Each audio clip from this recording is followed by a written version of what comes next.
नमस्कार। आज हम देख रहे हैं श्रीलंका और बांग्लादेश के बीच होने वाले पहले टी20 मैच को।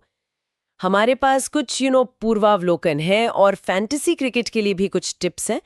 ये मैच है 10 जुलाई 2025 को शाम 7 बजे से पल्लीकेले में लाइट्स के नीचे। तो आज हम क्या करने वाले हैं, हम समझने की कोशिश करेंगे कि मैच में क्या हो सकता है, मतलब पिच कैसी होगी, दोनों टीमों की अभी की फॉर्म और हाँ, कौन से खिलाड़ी खास हो सकते हैं, खासकर फैंटेसी टीम्स के लिए। चलिए शुरू करते हैं। देखिए, दिलचस्प बात यह है कि श्रीलंका ने हाल ही में टेस्ट और वनडे सीरीज तो जीती बांग्लादेश से, लेकिन टी20 में उनकी अपनी फॉर्म थोड़ी गड़बड़ाई हुई है। पिछले 11 मैच में सिर्फ 4 जीते हैं। ये थोड़ा अजीब है ना? हाँ, बिल्कुल। और यही टी20 फॉर्मेट की एक खासियत है।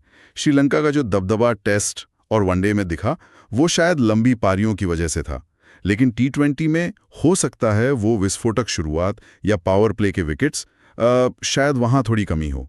ये एक एंगल हो सकता है। अच्छा, और बांग्लादेश, उनका क्या हाल है? बांग्लादेश का भी मामला देखिए थोड़ा नाजुक है। अभी पाकिस्तान से टी20 सीरीज 3-0 हारे वो, और इस दौरे पर भी अब तक बस एक ही जीत मिली है उन्हें। हालांकि अगर हेड टू हेड देखें तो श्रीलंका 14 में से 9 जीत कर आगे तो है, पर बांग्लादेश ने भी 5 जीते हैं। मतलब वो कभी भी चौंका सकते हैं। सही कहा, टी20 में तो कुछ भी हो जाता है। अच्छा, पल्ले किले की पिच के बारे में क्या पता चल रहा है? सोर्सेज क्या कह रहे हैं? हाँ, तो पिच की बात करें तो सोर्स कह रहे हैं कि पल्ले किले में एक बैलेंस्ड विकेट की उम्मीद है।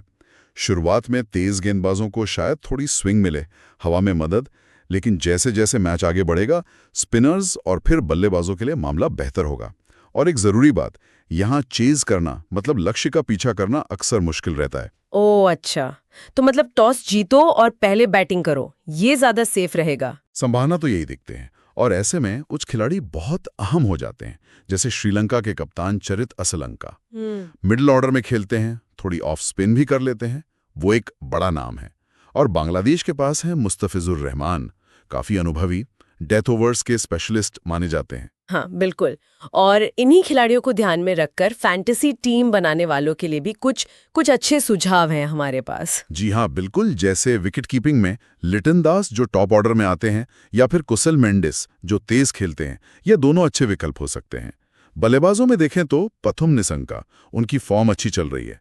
कप्तान असलंका तो है ही ऑलराउंडर क्षमता के साथ, और बांग्लादेश के तंजीद हसन ओपनर है, तेज शुरुआत दे सकते हैं। इन पर नजर रखने को कहा गया है। और ऑलराउंडर्स और गेंदबाज वो तो फैंटेसी लीग्स की जान होते हैं ना? निश्चित रूप से। ऑलराउंडर्स में वानिंदु हसरंगा और मेहदी हसन मिराज, ये दोनों बल्ले और गेंद दोनों से पॉइंट्स दिला सकते हैं, तो इन पर फोकस रखने की सलाह है। गेंदबाजी में पिच को देखते हुए स्पिनर महेश तीक्ष्णा काफी इंपॉर्टेंट हो सकते हैं, और बांग्लादेश के तेज गेंदबाज तंजीम हसन साकिब, ये भी उभरते हुए खिलाड़ी हैं। कप्तान और उपकप्तान के लिए भी 2 कॉम्बिनेशन सुझाए हैं। एक है असलंका कप्तान और मिराज उपकप्तान, दूसरा तंजीद हसन कप्तान और कामेंदु मेंडिस उपकप्तान। मतलब एक स्थिरता और एक आक्रामकता का मिक्स। कुछ बैकअप नाम भी हैं, अविष्का फर्नांडो जैसे, लेकिन फोकस इन मेन प्लेयर्स पर है। तो इन सब सुझावों का निचोड़ क्या निकलता है? फैंटेसी की रणनीति के हिसाब से क्या खास बात है? रणनीति तो यही लग रही है कि उन खिलाड़ियों पर फोकस करें जो मल्टी रोल निभा सकते हैं, जैसे असलंका, हसरंगा, मिराज।